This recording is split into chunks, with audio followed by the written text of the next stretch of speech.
कैसे बच्चों, उम्मीद है अच्छे होंगे। देखो हमने अब पढ़ाई चैनल क्यों शुरू किया, ये आप हमारे इंट्रोडक्शन लेक्चर में भी देखा होगा। नहीं देखा हो तो इंट्रोडक्शन लेक्चर देखा जाके। हमने अब पढ़ाई चैनल इसलिए शुरू किया था कि लॉकडाउन की वजह से बहुत से बच्चों की पढ़ाई प्रभावित हो रही थी, स्पेशली उन बच्चों के पास जिनको जैसे गवर्नमेंट स्कूल के बच्चे हैं, उनके पास टीचर ऑनलाइन पढ़ा नहीं रहा है, क्योंकि प्राइवेट स्कूलों में तो जिन्होंने अच्छी खासी फीस दी है तो उन्हें तो मजबूरी है कि वो ऑनलाइन आपको उन बच्चों को पढ़ा ही रहे होंगे। लेकिन हमने स्पेशली इस मकसद से शुरू किया था। और दूसरी वजह ये भी थी कि बच्चों को हम अच्छी चीजें प्रोवाइड करवा पाए, उनके लेवल को थोड़ा आगे तक लेके जाएं। और हमने 10th क्लास का इसी की वजह से शुरू किया था।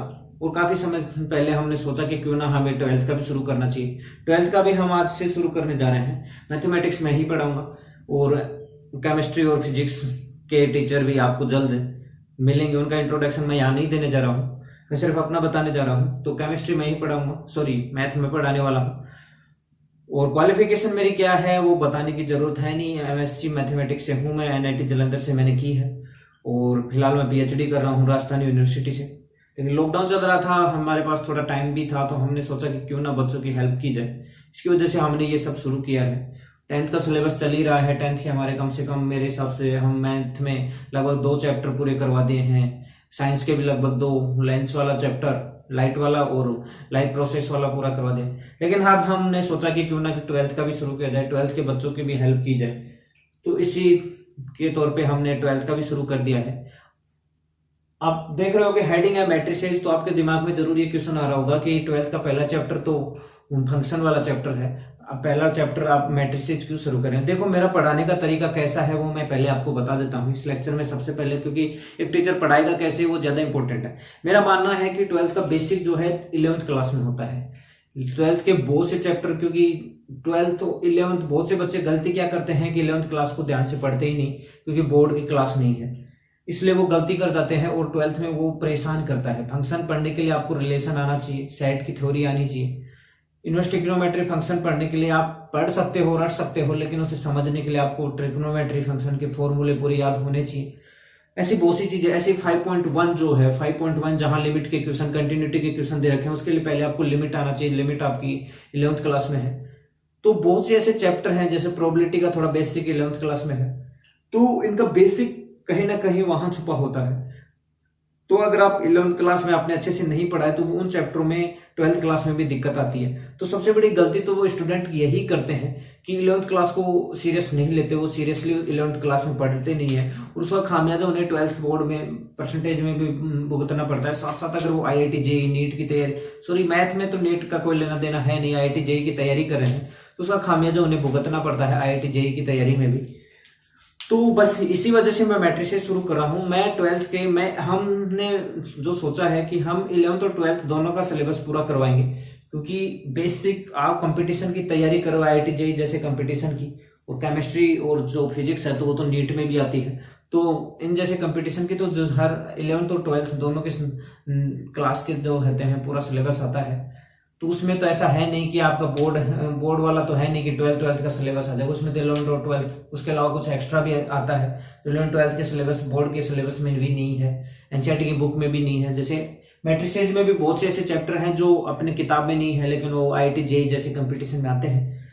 तो इसी की वजह से तो हमारा जो मेन मकसद है, मैं जो मैथ पढ़ाने वाला हूँ वो ऐसे ही चलेगा। मैं पहले 12th के वो चैप्टर आपको कंप्लीट कराऊंगा जिनका 11th क्लास से कोई लेना देना नहीं है। फिर से रिपीट कर रहा हूं, मैं पहले 12th के वो चैप्टर करवाऊंगा जिनका 11th क्लास से कोई लेना देना ही नहीं है। जैसे मैट्रिसेस का 11th क्लास से कोई लेना देना नहीं है। डिटर्मिनेंट का 11th क्लास से कोई लेना देना नहीं है। अगर मैं 5 और 6 और 7 एक्सरसाइज की भी बात करूं, यानी differentiation, application of derivative and integration, फॉर्मूलों को छोड़ दो, ट्रिग्नोमेट्री इनके फॉर्मूलों को छोड़ के इसका भी कोई ज्यादा खास लेना देना नहीं है। सिर्फ 5.1 को छोड़कर 5.1 में कंटिन्यूटी की बात की गई, और कंटिन्यूटी जो होती है शांतता हिंदी में शायद शांतता बोलते हैं, तो उसका बेसिक जरूर 5.1 का बेसिक लिमिट वाला चैप्टर थोड़ा अच्छे समझाने पे तो हम पहले वो जरूर उसका बेसिक है। तो पहले हम वो चैप्टर कवर करने वाले हैं जिनका बेसिक 11th क्लास में नहीं है, जो 12th में ही शुरू होते हैं।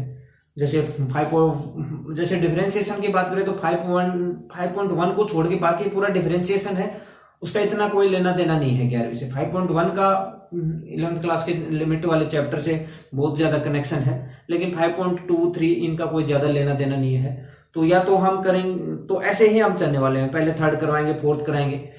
5.1 हम थोड़ा लिमिट का आइडिया दे देंगे और इस हिसाब से आपको 5.1 करवा देंगे। लेकिन जैसे ही हम 11th क्लास की लिमिट पढ़ेंगे फिर से आपको 5.1 करवाएंगे। और अगर 5.1 भी नहीं करवाते हैं तो उस टाइम जरूर करवाई जाएगी जिस दिन हम लिमिट पढ़ेंगे, तो उस टाइम हम कंटिन्यूटी की जरूर बात करेंगे और आपको अच्छे से समझाया जाएगा। इसी तरह से 5 के बाद 5 का रिलेशन 6 से, 6 का रिलेशन यानी डिफरेंशिएशन आता है तो आपको इंटीग्रेशन में भी बहुत हेल्प मिलती है। तो इसी तरह से मैं पढ़ाऊंगा मैथमेटिक्स। अगर आपको ट्रिग्नोमेट्री बहुत अच्छे से आती है तो इनवर्स ट्रिग्नोमेट्री आपके लिए उतनी ही आसान हो जाती है। आपको सेट और रिलेशन बहुत अच्छे से आता है तो फंक्शन को समझना उतना ही आसान होता है। तो जैसे पहला चैप्टर फंक्शन है, तो फंक्शन करवाने से पहले मैं 11th क्लास का फंक्शन मैं तभी करवाऊंगा जब 11th क्लास का चैप्टर मैं पूरा करवा चुका हूँ, यानी सेट और रिलेशन वाला चैप्टर पूरा खत्म करने के बाद मैं फंक्शन पे आऊंगा। वो एक साथ पढ़ेंगे, ऐसा नहीं करने वाले हम कि मतलब फंक्शन पढ़ा पहले 11वीं का 12वीं का पूरा सिलेबस। जिस दिन फंक्शन पढ़ेंगे हम, जिस दिन हम सेट रिलेशन पढ़ेंगे, सेट रिलेशन के पूरा होने के जस्ट बाद हमारा जो चैप्टर चलेगा वो फंक्शन चलेगा। उसी तरह हम ट्रिग्नोमेट्री पढ़ेंगे और ट्रिग्नोमेट्री के जस्ट बाद हम क्या पढ़ेंगे, इनवर्स ट्रिग्नोमेट्री फंक्शन पढ़ेंगे। तो ऐसे चलने वाले हैं। ऐसा नहीं है कि भाई ट्रिग्नोमेट्री पढ़ दिया फिर पूरी 11वीं क्लास का सिलेबस करवाया फिर जाके हमें इनवर्स ट्रिग्नोमेट्री, क्योंकि तब तक आप ट्रिग्नोमेट्री भूल चुके होंगे तो उसका क्या मतलब रह जाएगा। तो हम ऐसा ही, अगर आप लगातार देखो आज के 1-1.5 साल बाद अगर ये वीडियो देख रहे हो तो आपको तो पूरा लेक्चर मिल ही जाएंगे, तो वो तो दिक्कत है नहीं। जो बच्चे हमारे साथ अब जुड़ने वाले हैं, हमारे चैनल को लगातार फॉलो करने वाले, तो उनके लिए ये स्ट्रेटजी है कि कैसे हम वीडियो बनाएंगे मैथमेटिक्स में। तो इसी के तौर पे हम जो है पहला चैप्टर जिसका 11th क्लास से कोई लेना देना नहीं है, इसलिए हमने पहला चैप्टर मैट्रिसेस उठाया है, इसलिए हमने पहला चैप्टर फंक्शन और इनवर्स ट्रिग्नोमेट्री फंक्शन नहीं उठाया, ठीक है। इसलिए हम मैट्रिसेस से शुरू करने जा रहे हैं और मैट्रिसेस करेंगे, फिर डिटर्मिनेंट करेंगे, फिर डेरिवेटिव वाला पढ़ेंगे या फिर और चैप्टर पढ़ेंगे, उस समय डिसाइड करेंगे। लेकिन सबसे पहले हम 2 चैप्टर पढ़ने वाले हैं, डिटर्मिनेंट और ये मैट्रिसेस और डिटर्मिनेंट। दूसरी चीज और मैं बता देता हूं, जैसे मैं भी कोई भी चीज लिखूंगा तो उसका हिंदी वर्ड बोल दूंगा। जैसे मान लो मैंने डिटर्मिनेंट ये बोला, डिटर्मिनेंट बोलूंगा तो मैं बोल दूंगा सारणिक, और मैट्रिसेस बोलूंगा मतलब आव्यूह। मैं बार बार हिंदी वर्ड रिपीट नहीं करूंगा, इंग्लिश में बोलूंगा या फिर हिंदी वर्ड बोलूंगा तो आप समझ जाना कि मैट्रिसेस बोलता हूं तो हिंदी वाले अपने आप समझ जाना कि आव्यूह की बात कर रहा हूं, और मैं आव्यूह बोलता हूं तो इंग्लिश वाले भी थोड़ी हिंदी सीख लो कि मैट्रिसेस की बात कर रहा हूं। तो आज हम पहला चैप्टर, ये थोड़ा मैंने इंट्रोडक्शन इसलिए दिया था क्योंकि कोई टीचर पढ़ाता कैसे, सबका पढ़ाने का तरीका अलग अलग होता है, मेरा भी थोड़ा अलग, हर टीचर अपने तरीके की वजह से ही यूनिक होता है। देखो हर टीचर का पढ़ाना तो सेम ही है, ऐसा नहीं है, लेकिन मेरा मानना है कि हर चीज का बेसिक हमेशा, जैसे 10th क्लास का पढ़ने का बेसिक 11th क्लास जिस बच्चे की जितनी ज्यादा मजबूत होगी 12th क्लास के आधे चैप्टर उसके उतने ही अच्छे होने वाले हैं। तो हम ऐसे ही चलेंगे, 11th क्लास का जिस चैप्टर का बेसिक 11th क्लास में छुपा होगा पहले हम उस चैप्टर को पूरा करेंगे, उसके बाद हम 12th क्लास के बेसिक पे आएंगे, 12th क्लास के उस चैप्टर पे आएंगे। दूसरी बात, हमारे जो स्टैंडर्ड बुक फॉलो करेंगे हम, वो हमारी एनसीईआरटी होगी।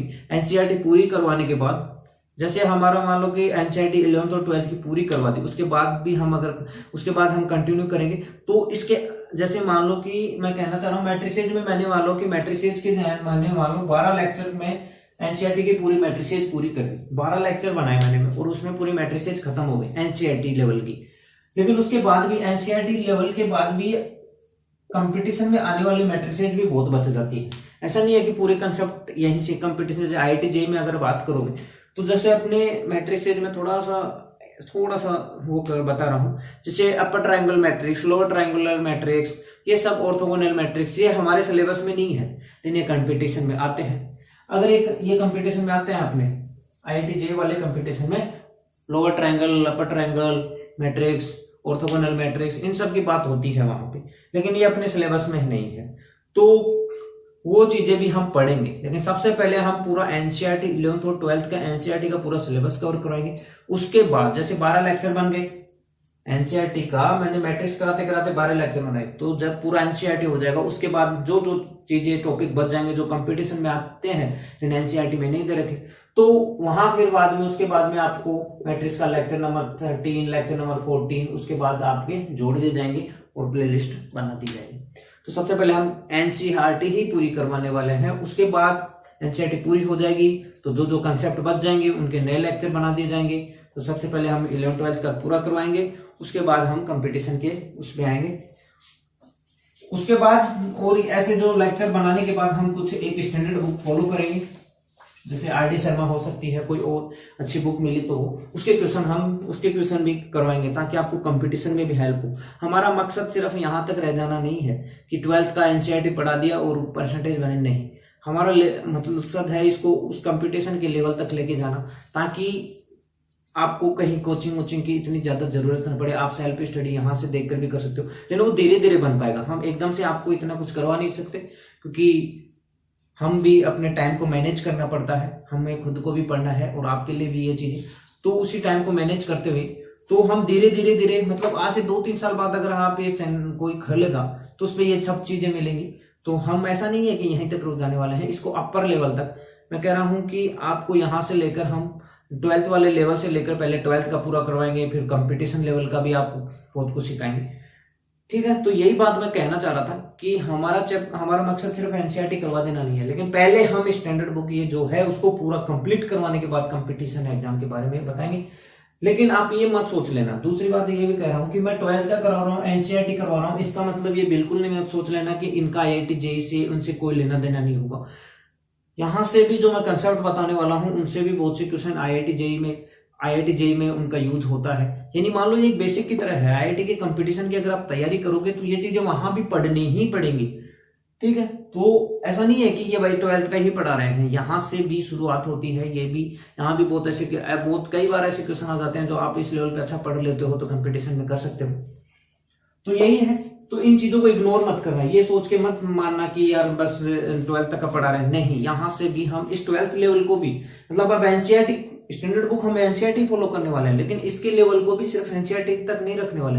हम अच्छे एग्जाम्पल देंगे, आपको समझाने का तरीके से समझ में आएगा, हर चीज को बहुत अच्छे से तरीके से हम समझाने वाले हैं, ठीक है। तो यहाँ भी मतलब आईआईटी जेईई का आईआईटी उनके लिए कंसेप्ट चुके हैं, तो इनको सिर्फ ये बेसिक नहीं है, हम इसको भी अच्छे लेवल तक लेके चलेंगे। तो अब हम शुरू करते हैं मैट्रिसेज। देखो सबसे पहले मैट्रिसेज नाम सुन के ही आपने, क्योंकि 11th क्लास में भी नहीं पढ़ा होता, तो आपके दिमाग में एक सवाल जरूर आता होगा, मैट्रिसेज होती क्या है, क्या ये कोई एक वैल्यू होती है या कुछ होता है। तो मैं देखो आपको बता देता हूँ, मैट्रिसेज कोई वैल्यू नहीं होती, मैट्रिसेज एक रिप्रेजेंट करने का तरीका होता है। देखो अगर मैंने लिख दिया 2 3 4 5 एक मैट्रिसेज है। देखो मैट्रिसेज को ऐसा लिखो, मैट्रिसेज को ऐसा लिखा जा सकता है, मैट्रिसेज को ऐसा लिख सकते हैं, ठीक है।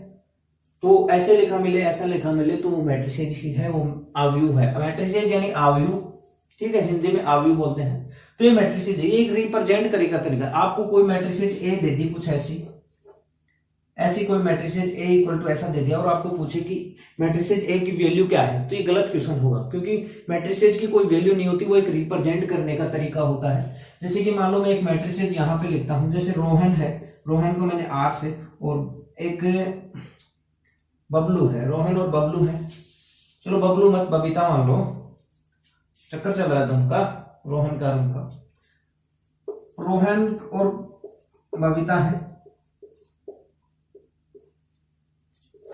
उनको पेन पेंसिल खरीदनी थी। भाई चक्कर चल रहा है तो पेन पेंसिल साथ ही लाने जाएंगे, तो दोनों साथ गए पेन पेंसिल लाने। रोहन को 2 पेन चाहिए थे और 3 पेंसिल, इसको 3 पेंसिल और 2 पेन, 3 पेन और 2 पेन। तो ये देखो एक मैट्रिसेज है, और इस मैट्रिसेज को देख के यहाँ से आप कुछ इंफॉर्मेशन बता सकते हो कि रोहन ने कितने पेन खरीदे 2, और रोहन ने पेंसिल कितने खरीदी 3, और भाई उसकी सेटिंग बबीता ने कितने खरीदे 3, और 3 पेन खरीदे, और पेंसिल कितनी खरीदी 2। तो ये मैट्रिसेज है, ठीक है।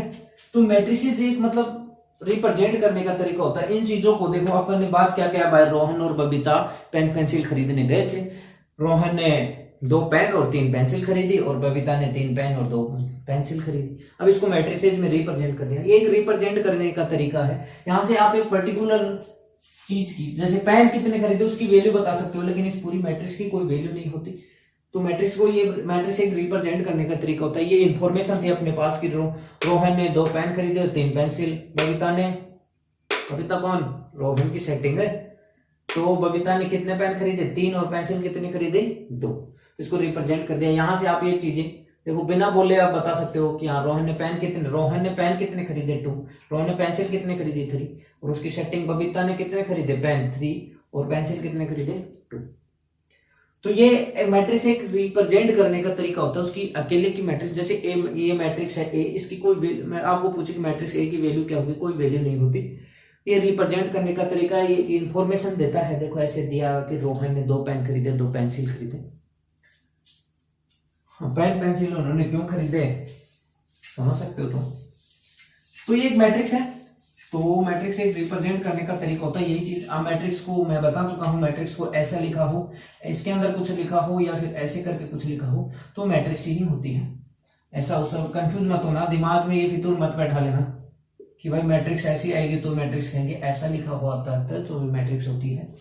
दूसरी बात, अब मैट्रिक्स में होता क्या है, देखो मैट्रिसेस यानी हिंदी में आव्यूह। मैट्रिसेस में होता क्या है, 3 चीजों के बारे में बात करेंगे। यानी देखो मैंने क्या कहा था, एक पर्टिकुलर, जैसे मैंने अभी 2 3 और 3 2 मैंने कहा था इस पर्टिकुलर एलिमेंट की वैल्यू होती है, इन मैट्रिसेस की कोई वैल्यू नहीं होती। तो इन पर्टिकुलर एलिमेंट होते क्या है इनके बारे में अपन बात करेंगे।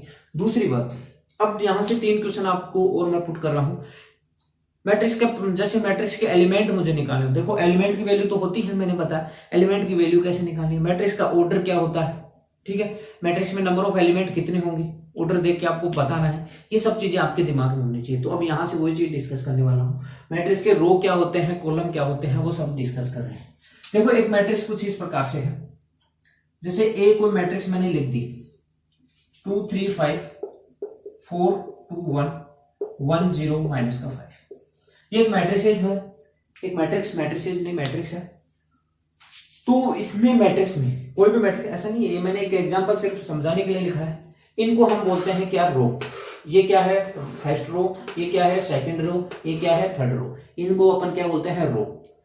ये मैट्रिक्स में जैसे ऐसा नहीं है, ऐसे जो भी है एलिमेंट इन सबको मिला के क्या बोलते हैं रो। और इस तरह से जो है इनको क्या बोलते हैं कॉलम। ये क्या है पहला कॉलम, ये क्या है सेकंड कॉलम, ये क्या है थर्ड कॉलम। यानी इस मैट्रिक्स में आपको कहा जाए कि सेकंड रो के एलिमेंट क्या है, तो आप क्या बोलोगे, तो first row second row, second के एलिमेंट क्या है 2 4 1, ठीक है। सेकंड रो क्या है ये है।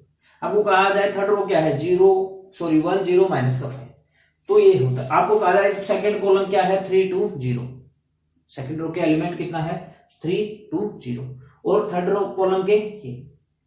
दूसरी बात यहां जो लिखा जाता है किसी भी मैट्रिक्स का, यहां जो लिखा जाता है उस ऑर्डर लिखा जाता है, यहां जो लिखा जाता है वो ऑर्डर लिखा जाता है। और वो ऑर्डर क्या होता है, जो ऑर्डर मैं बोल रहा हूं, number of row cross number of column. किसी भी मैट्रिक्स का ऑर्डर निकालना हो, ऑर्डर हिंदी में कोटि बोलते हैं, किसी में ऑर्डर यानी कोटि, मैं तो कह रहा हूं बार बार, एक बार मैं बोल दूंगा ऑर्डर यानी कोटि, ठीक है। तो किसी भी मैट्रिक्स का ऑर्डर निकालना हो तो उसमें क्या करना है, सबसे पहले आपको क्या काउंट करना है, number of row in cross number of column. Cross का मतलब यहां मल्टीप्लाई मत समझना, ऐसा मत कर देना कि जैसे अब यहां देखो, फिर बताता हूं, यहां नंबर ऑफ रो यानी रो कितनी है 1 2 3 यानी 3 क्रॉस कॉलम कितने हैं 1 2 3 यानी इसका ऑर्डर कितना है 3 क्रॉस 3। तो यहां मत कर देना कि 3 × 3 = 9, तो आप कह दो कि ऑर्डर 9 है, नहीं, ये क्रॉस का मतलब यहां मल्टीप्लाई नहीं है। आपको ऑर्डर बोलना है तो ऐसे बोलोगे 3 क्रॉस 3। अब यहां से मैं देखो दूसरा एग्जांपल आपके सामने पुट करता हूं 3 2 5 4 0 6। अब आपको देखकर बताना है, आपको यहां सीधा सा सिंपल बताना है कि कितनी रो है कितने कॉलम है, ठीक है। तो देखो मैंने क्या कहा था, इस तरह से जो होते हैं उन्हें क्या बोलते हैं रो। ये रो होती है, ये रो है, ये कौन सी रो है फर्स्ट रो, ये कितनी है सेकंड रो। कॉलम कितने हैं, ये वाले कॉलम होते हैं, ये फर्स्ट कॉलम है, ये सेकंड कॉलम, ये थर्ड कॉलम है। तो ऑर्डर हो गया, इसमें कितनी रो है 2 रो है, और कॉलम कितने हैं 3। और मैंने क्या कहा, किसी भी मैट्रिक्स का ऑर्डर क्या होता है, number of row cross number of column. तो नंबर ऑफ रो कितने हैं यहाँ 2 क्रॉस नंबर ऑफ कॉलम कितने हैं, देखो 1 2 3, इसका ऑर्डर कितना है 2 क्रॉस 3। यहां से आपको जो भी पूछेगा यहाँ इसका ऑर्डर कितना होगा 2 क्रॉस 3, 2 क्रॉस 3 बोलोगे। यहां मैं कह रहा हूं क्रॉस का मतलब मल्टीप्लाई नहीं है, कहीं आप 2 क्रॉस 3 यानी 2 × 3 करके क्या कर दो 6 और कह दो भाई मैट्रिक्स का ऑर्डर कितना है 6, नहीं, बोलना ही सिर्फ है, ऐसे ही बोला जाता है 2 क्रॉस 3। तो इसका ऑर्डर कितना है 2 क्रॉस 3। देखो मैं फिर बोल रहा हूं, पहले क्या लिखा जाता है नंबर ऑफ रो, कि कितने नंबर ऑफ रो है, रो कितनी है, सबसे पहले ये होता है। सेकंड जो लिखा जाता है वो क्या होता है, number of column, number of column. पहले क्या लिखा जाता है, नंबर ऑफ रो, और बाद में क्या लिखा जाता है, नंबर ऑफ कॉलम। फिर से अगेन एक एग्जांपल लेके आपको समझाता हूं कि क्या नंबर ऑफ रो कब क्या नंबर ऑफ कॉलम होता है। देखो इन सबको मैं मिटा देता हूं। ये आपके पास देखो एक अकेले मैंने मैट्रिक्स ले ली, ऐसा है 2 3 1 4 5 6। अब आपकी इसके अंतर्गत मैंने बताया, देखो मैंने कहा था कि ऐसे वाले जो होते हैं इनको क्या बोलते हैं, रो। तो रो देखो ये कितनी है, फर्स्ट रो, ये क्या है, सेकंड रो, ये क्या है, थर्ड रो। ठीक है, मैंने क्या कहा था, ऐसे क्या होते हैं, ऐसे जो लिखे होते हैं वो रो होती है, और इनको क्या बोलते हैं अपन, कॉलम। तो इसमें कितने कॉलम है, एक कॉलम और दो कॉलम, यानी ये फर्स्ट कॉलम है और ये क्या है, सेकंड कॉलम। अब इन सबको मैं मिटा देता हूं। यहां देखो ये जो मैंने कचरा जो फैलाया है, इस कचरे को मैं मिटा के लिख देता हूं, 2 3 1 4 5 6 ऐसे था। तो देखो इसके अंदर रो अपने को साफ साफ दिख रही है, नंबर ऑफ रो यानी कितनी रो यानी हिंदी में होता है, रो जो होता है हिंदी में उसे बोलते हैं पंक्ति, और कॉलम जो होता है उसे बोलते हैं स्तंभ। याद रख लेना, मैं बता रहा हूं, रो यानी पंक्ति, कॉलम यानी स्तंभ, हिंदी में लिख दिया है। रो यानी ऑर्डर यानी कोटि होती है, मैट्रिसेज यानी आव्यूह, रो यानी पंक्ति, कॉलम यानी स्तंभ।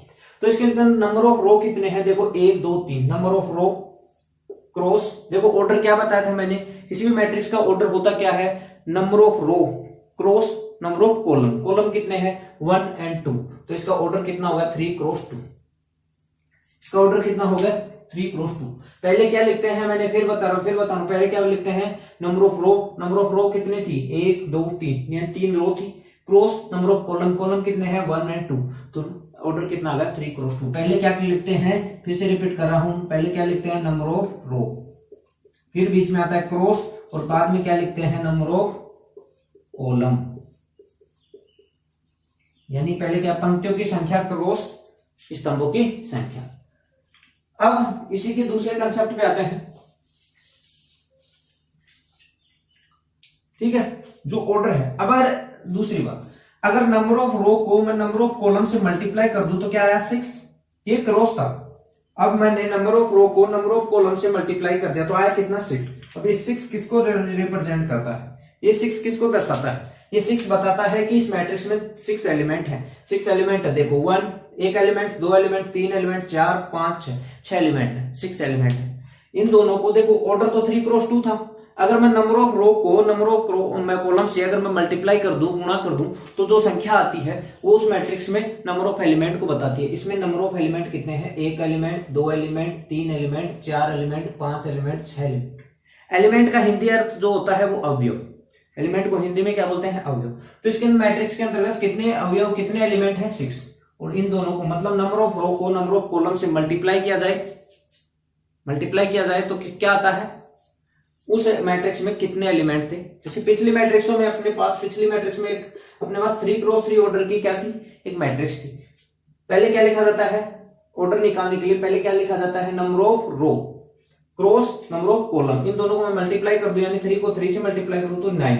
आप जाके उसमें चेक करना, अगर आपने उसका नोट लिखा हो तो उसमें देखो 9 ही एलिमेंट थे। ठीक है, इस कंसेप्ट को आगे भी बताता रहूंगा। तो यहां से 2 चीजें आपकी क्लियर हो गई कि ऑर्डर किसी भी मैट्रिक्स का क्या होता है, किसी भी मैट्रिक्स का ऑर्डर क्या होता है, number of row cross number of column. Number of row 3 row थी तो यहां 3 लिखा, क्रॉस नंबर ऑफ कॉलम 2 थे, तो सर इसका ऑर्डर कितना होगा, 3 क्रॉस 2। दूसरी बात यह कही कि अगर मैं नंबर ऑफ रो को नंबर ऑफ कॉलम से मल्टीप्लाई कर दूं तो जो संख्या आता, जो नंबर आता है, उतने ही नंबर ऑफ एलिमेंट उस मैट्रिक्स में होते हैं, उतने ही अवयवों की संख्या उस मैट्रिक्स में उतनी होती है। जैसे 3 को मैंने 2 से मल्टीप्लाई किया तो कितना है, 6। तो 6 ही इसमें एलिमेंट है, 6 ही इसमें अवयव है। देखो आपने गिना, ये एक एलिमेंट, ये 4 5 6 6 एलिमेंट है। तो ये था एक मैट्रिक्स का थोड़ा सा बेसिक। अब मैं थोड़ा मैट्रिक्स के बारे में और भी बताता हूँ। देखो अपना असली लेक्चर ये थोड़ा बेसिक में समझा रहा हूं कि मैट्रिक्स का ऑर्डर क्या होता है। उन दोनों मैट्रिक्स के रो को मैट्रिक्स के कॉलम से, नंबर ऑफ कॉलम से मल्टीप्लाई करते हैं तो जितना नंबर आता है वो उतने ही नंबर ऑफ अवयव उस मैट्रिक्स में होते हैं। मैट्रिक्स का ऑर्डर देखो, मैट्रिक्स का ऑर्डर कैसे लिखा जाता है। देखो कितनी चीजें समझाई। पहले तो मैंने बताया कि मैट्रिक्स कोई वैल्यू नहीं होती, ठीक है। मैट्रिक्स एक रोहन और बबीता के सेटिंग करवाने का काम, मजाक की बात है। देखो मैट्रिक्स मतलब कोई वैल्यू नहीं होती है, मैट्रिक्स मतलब एक रिप्रेजेंट करने का तरीका है। दूसरी बात मैंने क्या बताई कि मैट्रिक्स का ऑर्डर कैसे लिखा जाता है।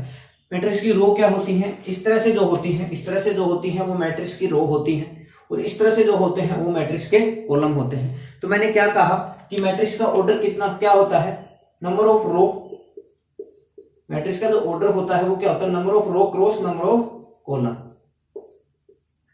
फिर से कह रहा हूं, आप इसको गलती से भी ये मत लिख देना कि नंबर, इसको यहां और इसको यहां मत लिख देना, ऑर्डर ही चेंज हो जाएगा। पहले जो लिखा जाता है वो नंबर ऑफ रो होता है और बाद में जो लिखा जाता है वो नंबर ऑफ कॉलम होता है। गलती से भी ऐसा मत लिख देना, यहां लिख दिया आपने number of column cross number of row, गलत हो जाएगा, पूरा उल्टी पुल्टी कम हो जाएगा। सीधा याद रखो कि पहले नंबर ऑफ रो लिखा जाता है, फिर बीच में क्रॉस आता है, फिर नंबर ऑफ कॉलम लिखा जाता है। ये इस तरह से मैट्रिक्स का ऑर्डर निकलता है।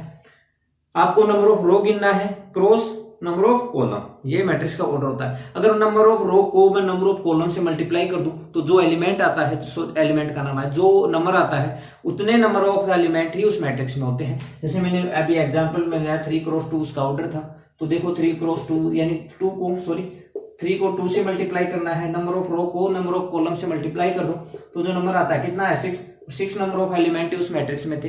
ठीक है, 6 अवयव ही उस मैट्रिक्स में, उस अवयव में थे। तो ये 3 चीजें मैंने बताई। अब आगे बढ़ते हैं, इसका जनरलाइजेशन करते हैं।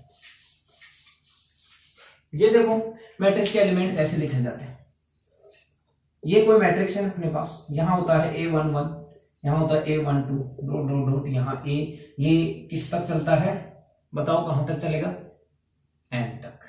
यहां होगा A21, यहां होगा A22, ये कहां तक चलेगा A2n। ऐसे यहां तक चलता है, ये किससे चलता है AM1, ये AM2, ये डॉट डॉट डॉट चलता है AMN। अब यहां से 3 चीजें आपको बतानी है। सबसे पहले तो आपको ये बताना है कि इस मैट्रिक्स का ऑर्डर क्या है, इस मैट्रिक्स का ऑर्डर क्या है। तो मैंने मैट्रिक्स का ऑर्डर निकालने के लिए आपको सीधा सा सिंपल सा बताया था कि number of row cross number of column, यानी पंक्तियों की संख्या क्रॉस स्तंभों की संख्या। तो यहां से इस मैट्रिक्स को देख के आपको सिर्फ 2 ही चीजें पता लगानी है कि इसमें रो कितनी है और कॉलम कितने हैं। तो अब आपको गिनना है रो कितनी है। देखो रो गिनने के लिए सबसे सीधी सी सिंपल सी बात है, देखो यहां 1 था, मैं फिर आया इसको बताने से पहले एक चीज और बता देता हूं। A11 का मतलब क्या है, A11 का मतलब देखो A11 इस मैट्रिक्स का एक एलिमेंट है, अवयव है। A12 भी इस मैट्रिक्स का एक एलिमेंट है, एक अवयव है। यहाँ डैश डैश का मतलब है कि आगे वाला एलिमेंट क्या आने वाला है A13, यानी 1 फिक्स होगा, यहाँ आगे बदलता है, A1 आएगा, 2 आएगा, 3 आएगा, फिर आगे वाला एलिमेंट क्या होगा A14, ऐसे चलता चलेगा n तक। इसका मतलब ये है। इधर भी मैंने ऐसा डैश डैश लगाया, इसका मतलब क्या है, यहाँ देखो ये 1 फिक्स रहने वाला है, ये 1, ये 2, ये m तक चलने वाला है। A11 का मतलब क्या होता है, देखो ये मैंने पहले क्या बताया था, ऑर्डर में देखो हम क्या लिखते हैं, पहले क्या लिखते हैं, number of row cross number of column. तो यहां भी जो पहला एलिमेंट है, पहला जो नंबर है वो किसको बताता है कि कौन सी रो में है, ये कौन सी रो में है। मैंने क्या बताया, मैट्रिक्स का जो ऑर्डर होता है वो जो भी होता है, पहले क्या लिखते हैं अपन, नंबर ऑफ रो, कितनी उसमें रो है, बाद में क्या लिखते हैं, नंबर ऑफ कॉलम, यानी पंक्तियों की संख्या क्रॉस स्तंभों की संख्या। अब यहां से अब मैं कह रहा हूं कि A11 किसको रिप्रेजेंट करता है। A11 एक अवयव है, लेकिन वो कौन सी रो में होगा, कौन सी कॉलम का, वो कौन सी स्तंभ का और कौन सी पंक्ति का अवयव है, ये कैसे पता लगेगा, ये यहां से पता लगेगा। यहां जो पहला नंबर होता है वो किसको दर्शाता है कि वो कौन सी रो में है, यानी वो कौन सी रो में है, ये फर्स्ट रो में है। यहां से भी आपको पता चल रहा होगा, इसे रो बोलते हैं, फर्स्ट रो में दिख रहा है। ये जो सेकंड नंबर है ये किसको बताता है कि वो कौन सी रो, कौन से कॉलम में है, और इसको देख के क्या बोला, ये 1 है, इसका मतलब कौन से कॉलम में, फर्स्ट कॉलम में। A11 जो पहला होता है वो किसको बताता है कि ये एलिमेंट कौन सी रो में है, फर्स्ट रो में। सेकंड वाला किसको बताता है कि एलिमेंट कौन से स्तंभ में है, कौन से कॉलम में है। अब यहां से आप देख के सीधा पता लगा सकते हो, ये कौन सी रो थी, फर्स्ट रो, ये कौन सी है, सेकंड रो, ऐसे रो चलती चलेगी। ये कौन सी रो है, mv रो, और ऐसे चल रहा है कॉलम, ये कौन सा कॉलम है, फर्स्ट। देखो यहां से आपको पता लग रहा है ये फर्स्ट रो और फर्स्ट कॉलम में ही है, ये चीज ही यहां बताई गई है कि फर्स्ट रो में है और फर्स्ट कॉलम में है। पहला जो नंबर है वो किसको दर्शाता है कि वो कौन सी रो में है, और सेकंड जो नंबर है वो किसको दर्शाता है कि वो कौन से कॉलम में है। फिर से मैं एग्जांपल देता हूं आपको, देखो 1 2 A12 A12 1 का मतलब क्या है कि ये एलिमेंट कौन सी रो में है, कौन सी रो में है बताओ, फर्स्ट रो में। अब यहां से देखो ये फर्स्ट रो थी तो फर्स्ट रो का ये एलिमेंट है, लेकिन कॉलम कौन सा है, दूसरा जो नंबर है वो किसको दर्शाता है, कौन से कॉलम में है, कौन से कॉलम में है, सेकंड कॉलम में। अब यहां से देखो रो कौन सी है, फर्स्ट, और कॉलम कौन सा है, फर्स्ट सेकंड। A12 देखो first column second column, A12 second column में आता है और फर्स्ट रो में आता है। फिर से मैं दिखा रहा हूं, ऐसे ही आपके पास देखो ये A1N है, फिर से रिपीट कर रहा हूं A1N, यहां लिखता हूं A1N A11। मैंने फिर क्या कहा, फर्स्ट पहला जो नंबर है वो किसको दर्शाता है कि वो कौन सी रो में है, यानी ये कौन सी रो में है, फर्स्ट रो में है। और सेकंड जो नंबर है वो किसको दर्शाता है, किसको रिप्रेजेंट करता है कि वो कौन से कॉलम में है, कौन से कॉलम में है बताओ मुझे, ये nवे कॉलम में है, nth कॉलम में है, यानी कौन सी रो में, तो कौन सी में है, फर्स्ट। देखो फर्स्ट रो में आ रहा है, ये फर्स्ट रो होती है, ये सेकंड रो होगी, ये थर्ड, ऐसे ही चलता चलेगा। तो ये एलिमेंट कौन सी रो का है, फर्स्ट रो का, और कॉलम कौन सा है, nthवा कॉलम। अब इसके आगे कोई कॉलम नजर आ रहा आपको, नहीं, तो ये जो एलिमेंट है वो कौन सी, फर्स्ट रो का और nthवे कॉलम का एलिमेंट। तो ऐसे ही आपके पास जैसे AM2 है, AM2, तो देखो पहला मैंने बिल कहा, पहला जो नंबर होता है वो किसको रिप्रेजेंट करता है कि वो कौन सी रो में है, कौन सी रो में है, ये mth रो में है। और सेकंड जो एलिमेंट होता है, सॉरी सेकंड जो नंबर होता है वो किसको रिप्रेजेंट करता है कि वो कौन से कॉलम में है, तो ये कौन से कॉलम में है, सेकंड कॉलम। अब यहां से देखो ये सेकंड तो कॉलम में है और mth रो में है, तो देखो mth रो में है और कॉलम देखो सेकंड ही आ रहा है, समझे। तो ये ऐसे, यानी जो पहला होता है वो क्या बताता है कि वो कौन सी, कोई भी एलिमेंट के ये लिखे गए हैं, A12 का मतलब है कि वो फर्स्ट रो में है, सेकंड कॉलम में है, फर्स्ट रो में है, फर्स्ट कॉलम में है, फर्स्ट रो में है, nthवे कॉलम में है, ठीक है। तो ये चीज मैं बता रहा था। अब दूसरी चीज यहां से देखो, यहां से आपको कुछ पता लग रहा होगा, देखो कॉलम ऐसे चलता है 1 2 कहां तक जा रहा है, n तक, n के आगे को कॉलम नजर आ रहा है, देखो ये कॉलम को रिप्रेजेंट कर रहा है, ये फर्स्ट कॉलम में सेकंड जो है, सेकंड जो नंबर होता है वो किसको रिप्रेजेंट करता है, कॉलम को। अब ये कहां तक जा रहा है, देखो फर्स्ट कॉलम में, सेकंड कॉलम में, कौन से कॉलम में, nth, यानी n तो कॉलम है इसमें। और मैट्रिक्स का ऑर्डर होता क्या है, number of row cross number of column, number of row cross number of, तो अपने पास कॉलम तो पता लगा, देख सेकंड जो नंबर होता है वो किसको रिप्रेजेंट करता है, किसको, कॉलम को। तो ये फर्स्ट कॉलम था, ये देखो सेकंड कॉलम में गए तो सेकंड हो गया, nthवे कॉलम में गए तो कौन सा हो गया, n, यानी इसमें n तो कॉलम है, n के आगे कुछ है नहीं है। अब इसमें रो कितनी है, तो मैंने क्या कहा था, जो फर्स्ट नंबर होता है वो किसको रिप्रेजेंट करता है, रो को। तो ये देखो फर्स्ट रो सेकंड रो कहां तक चल रहे हैं, mth रो के आगे कुछ है, कुछ नहीं है। इसका मतलब इसमें रो तो कितनी है, m, और कॉलम कितने हैं, n। तो इसका ऑर्डर कितना हो गया, ऑर्डर क्या होता है, number of row cross number of column, तो इसका ऑर्डर कितना हो गया, m क्रॉस n। समझ में आया, मेरे हिसाब से समझ में आएगा। फिर से मैं रिपीट कर देता हूं, देखो पहला जो नंबर होता है वो किसको रिप्रेजेंट करता है कि वो एलिमेंट कौन सी रो में है। सेकंड जो एलिमेंट होता है वो, सॉरी सेकंड जो नंबर होता है वो किसको रिप्रेजेंट करता है कि वो कौन से कॉलम में है। तो ये देखो यहाँ 1 का मतलब क्या है, ये फर्स्ट रो में है और कौन से कॉलम में है, nthवे कॉलम में है। देखो फर्स्ट रो में ही था और ये कॉलम कौन सा है, nवां कॉलम है, nth कॉलम है। यहाँ M2 क्या रिप्रेजेंट करता है, M मतलब जो पहले नंबर होता है वो किसको रिप्रेजेंट करता है कि वो एलिमेंट कौन सी रो में है, कौन सी रो में है, mth रो में है, और कॉलम कौन से कॉलम में है, सेकंड कॉलम में है। तो ये तो आपको समझ में आ गया होगा। अब बात यहां से मैंने आपको क्या बताई कि मैट्रिक्स का ऑर्डर निकालना है। मैट्रिक्स का ऑर्डर क्या होता है, नंबर ऑफ रो, पहले फिर बता रहा हूं, पहले नंबर ऑफ रो लिखना है, क्रॉस लगा के नंबर ऑफ कॉलम लिखना है, उल्टा मत कर देना, उल्टा ही गंगा बहा दोगे तो दिक्कत हो जाएगी, नहीं क्या। आई लव यू की जगह आई हेट यू बोल दोगे तो दिक्कत है ना, आई लव की जगह आई लव यू बोलना है। तो पहले क्या लिखना है, number of row cross number of column. तो अब बात करते हैं, अब देखो आप ऑर्डर निकालने के लिए नंबर ऑफ रो चाहिए, मैं फिर बता रहा हूं। देखो पहला एलिमेंट, पहला जो नंबर है बार बार एलिमेंट निकल के आ रहा है, मैं नंबर की बात करूं, इसे बोलेंगे एलिमेंट।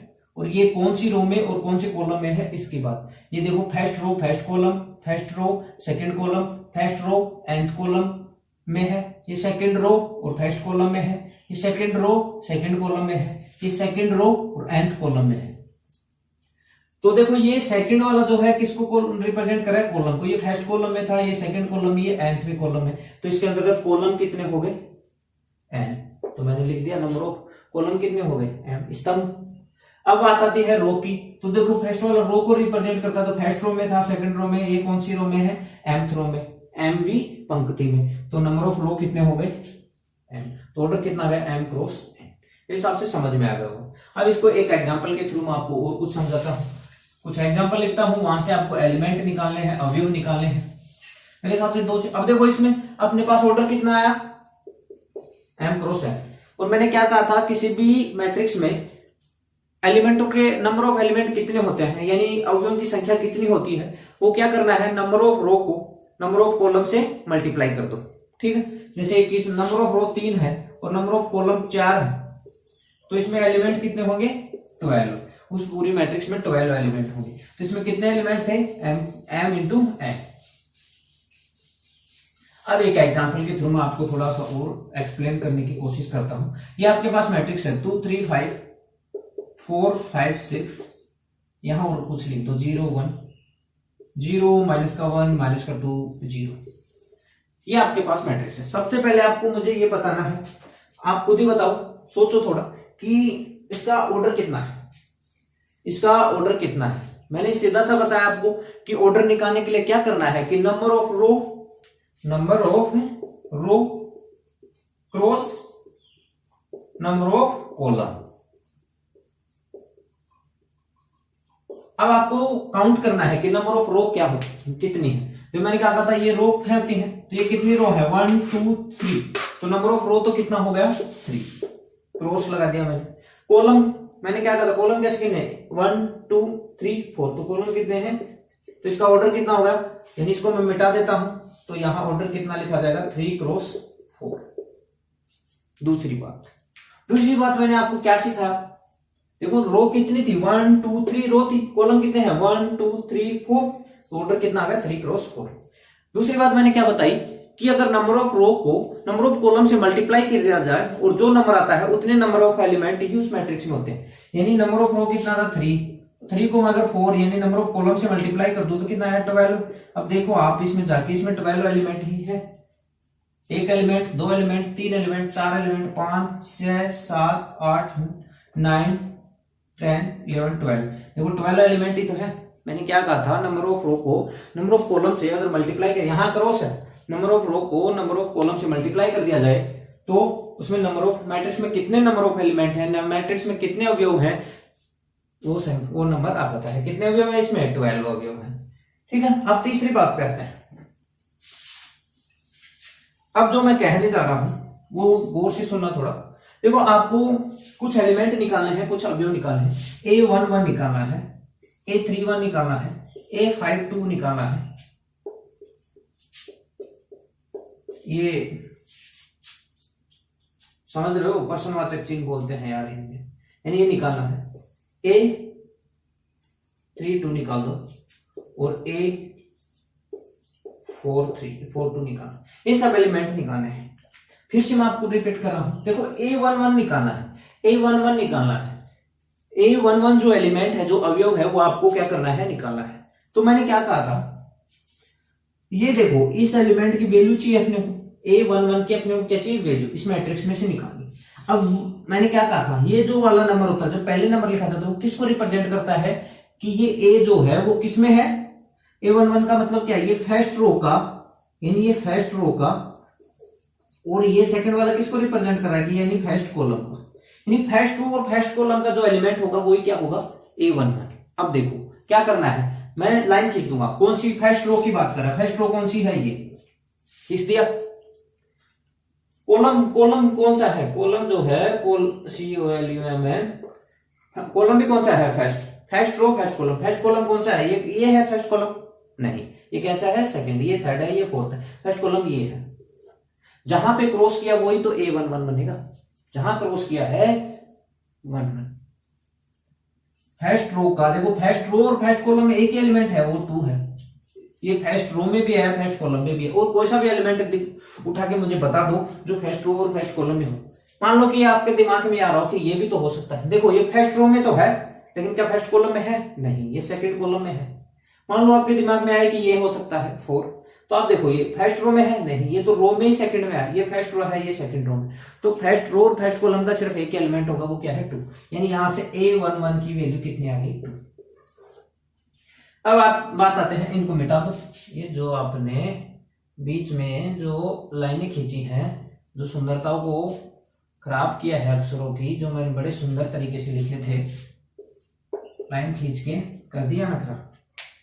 अब बात करते हैं देखो किसकी? A31 की। देखो मैंने क्या कहा था, जो पहले जो नंबर लिखा होता है वो किसको बताता है कि वो कौन सी रो में है? कौन सी रो में है बताओ, बोलो। थर्ड रो में है। ये कौन सी रो में है? थर्ड रो में। दिख तो रहा होगा कैमरे में, ये थर्ड है, 3 है। और कौन से कॉलम में है? देखो सेकंड वाला किसको, सेकंड वाला नंबर किसको रिप्रेजेंट करता है कि वो कौन से कॉलम है? कौन से कॉलम में है? फर्स्ट कॉलम में। अब बात करो, सबसे पहले क्या ढूंढना है अपने को? थर्ड रो।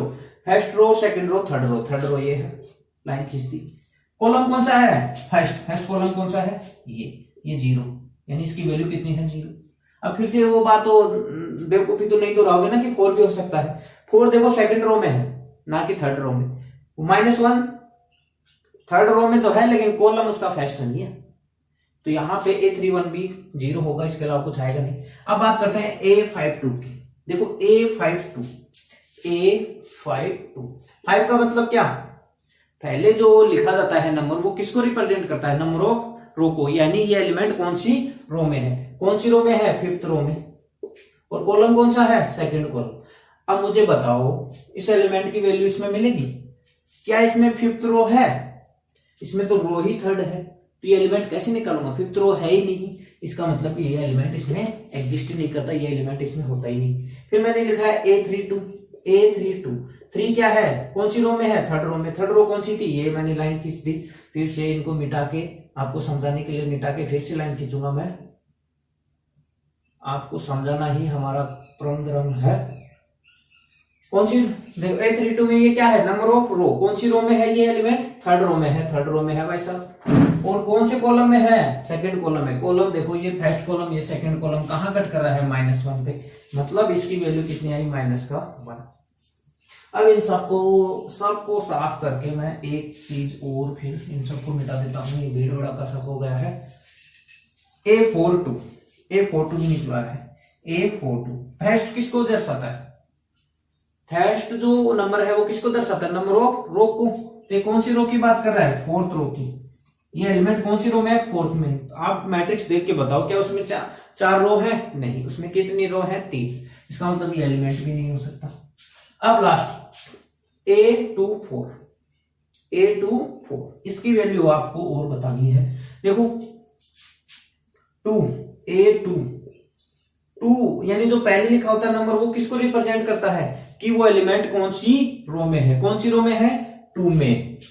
कौन सी रो में है? 2 में। तो दूसरी रो को लाइन खींच दो, दूसरी रो के लाइन खींच दो। ये दूसरी रो, फर्स्ट रो, सेकंड रो।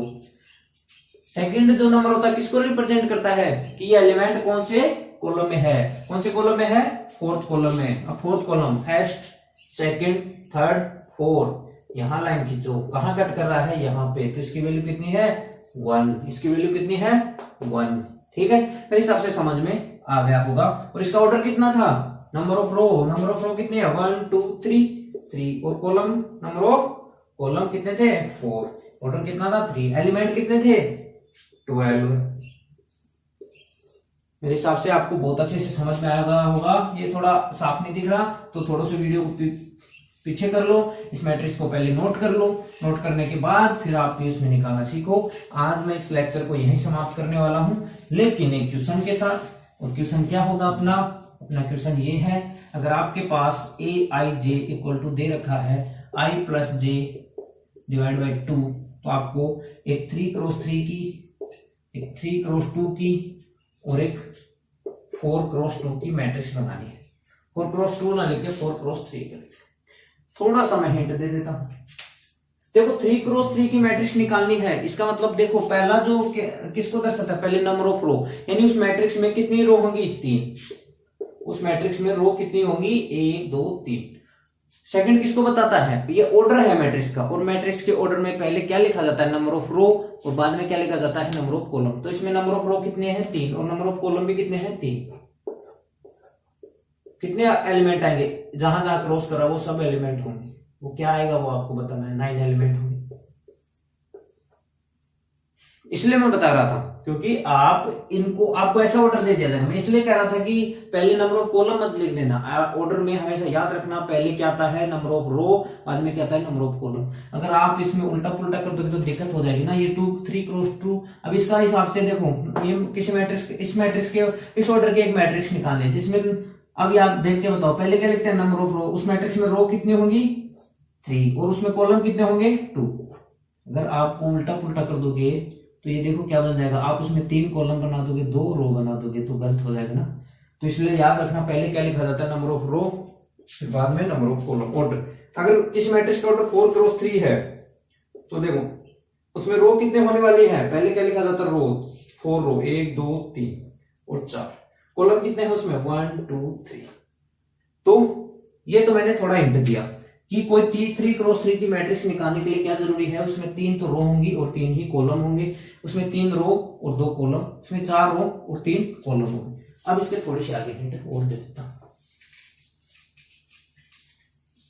अब देखो इसका क्या यूज करूंगा, मैं थोड़ा सा आपको बता देता हूं। देखो इसका क्या यूज करना, अब देखो अगर मैं, अब किसी भी मैट्रिक्स में मैंने क्या बताया था, किसी भी मैट्रिक्स के एलिमेंट कुछ ऐसे होते हैं, A11 A12 A13, ये फर्स्ट रो, तो फर्स्ट एलिमेंट तो फिक्स रहेगा ना, पहले नंबर जो क्या है, सॉरी एलिमेंट की जगह बोले, पहला नंबर तो फिक्स रहेगा क्योंकि फर्स्ट रो में है, तो ये किसको दर्शाता है, कौन सी रो में है, कौन सी रो में है, फर्स्ट रो में, तो ये A11 बदल देगा क्या, ये सेकंड वाला, सेकंड नंबर किसको रिप्रेजेंट करता है कि कौन से कॉलम में है, कौन से कॉलम में है, ये फर्स्ट कॉलम।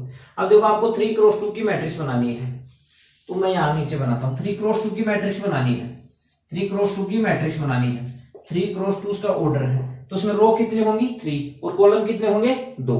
रो कितनी होंगी, 3, क्योंकि पहले किसको लिखा जाता है ऑर्डर में, रो को, फिर किसको लिखा जाता है, कॉलम। तो 3x2 की कोई आपको मैट्रिक्स बनानी है। इससे देखो किसी भी मैट्रिक्स का फर्स्ट रो फर्स्ट कॉलम का एलिमेंट कौन सा होता है, A11, फर्स्ट रो और सेकंड कॉलम का एलिमेंट कौन सा होता है, A12।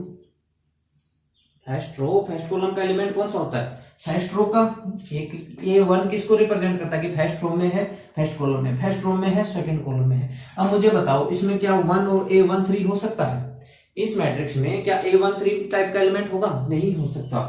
इसका कॉलम कितना है, इसमें मैक्सिमम नंबर ऑफ कॉलम कितने हैं, 2, तो क्या नंबर ऑफ कॉलम 3 कैसे हो जाएगा, ऑर्डर में ही बता रखा है कि उसमें कॉलम ही 3 है, तो A13 में तो, और जब यहाँ A13 में आपने कॉलम कितने बना दिए, 3, तो इसका मतलब A13 नहीं हो सकता क्योंकि उसमें कॉलम ही 3। देखो दूसरी रो, दूसरी और फर्स्ट कॉलम का एलिमेंट क्या होगा, सेकंड रो फर्स्ट कॉलम का एलिमेंट ये होगा ना, A21।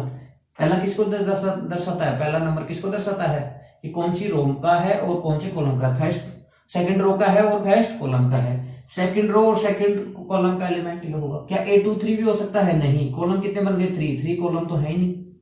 फिर क्या होगा, थर्ड रो का पहला एलिमेंट, थर्ड रो और first column, third row second column. तो 3x2 की मैट्रिक्स कुछ ऐसी बनेगी, 3x2 की मैट्रिक्स कुछ ऐसी बनेगी। ये फर्स्ट रो फर्स्ट कॉलम का एलिमेंट है, ये फर्स्ट रो सेकंड कॉलम का एलिमेंट है, ये सेकंड रो फर्स्ट कॉलम का एलिमेंट है, ये सेकंड रो सेकंड कॉलम का एलिमेंट है। ठीक है, अब यहां से आपको क्या करना, आपको निकालना है A11 यानी I की वैल्यू भी 1 है, J की वैल्यू भी 1 है, तो A11 कितना हो गया, 1 + 1/2 यानी क्या हो गया, 1। तो यहाँ A11 की वैल्यू कितनी हो गई, 1। फिर आपको क्या निकालना है, A12 कैसे निकालोगे, I की वैल्यू देखो क्या होगी, I पहले लिखा, I की वैल्यू 1 हो गई और J की वैल्यू कितनी हो गई, 2। तो देखो कितना हो गया, 1 + 2 यानी 3/2। तो यहाँ वैल्यू कितनी होगी, 3/2। और ये मैं लास्ट एग्जांपल करा रहा हूं, उसके बाद लेक्चर खत्म करने वाले हैं अपन। A21 कितना हो जाएगा, देखो A21 यहाँ I की वैल्यू कितनी है, 2 और J की वैल्यू कितनी है, 1। तो देखो I की जगह 2 रख दो, J की लिखे 1, तो ये कितना हो गया, 3/2, ये भी 3/2।